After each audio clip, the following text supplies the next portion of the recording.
No doubt 50 is a big birthday, and big certainly fits for Sutro Tower. At 977 feet, it looms over the city of San Francisco, and on a clear day, you can see it from just about anywhere. And while the tower itself hasn't changed all that much in 50 years, its stature as a city symbol certainly has.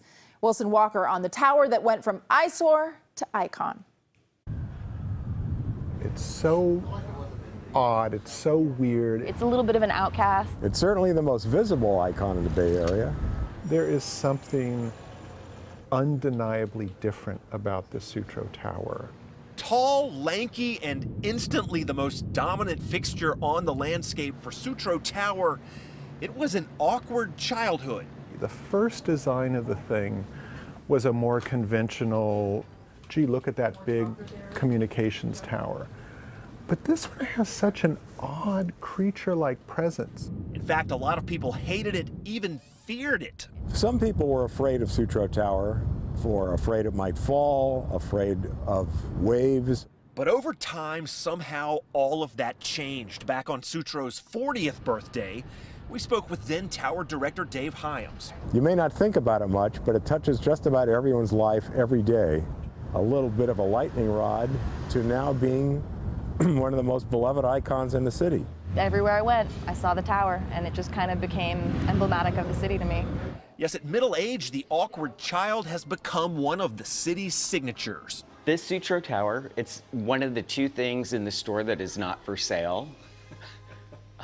I am the other one. At San Francisco's local take, Sutro stands right alongside the other city icons. It comes in just about any shape or size, but with its own kind of modern panache. I'm sure I'm not alone in thinking that it deserves the icon status that it's gotten. There is an odd thing where novelty itself becomes part of the appeal. Oh, isn't this crazy? I like Sutro Tower. That shows I'm not one of those tourists who likes Coit Tower. Absolutely too dominant. Now, it's still not hard to find detractors. Stuart Dick isn't a big fan, but even he admits to finding the tower kind of useful. When I look out the back door, it does tell me whether there's a fog bank coming in. I think that's the most interesting thing about it, is that it's fluid in that sense, that you can't always see it. Dynamic. It's dynamic.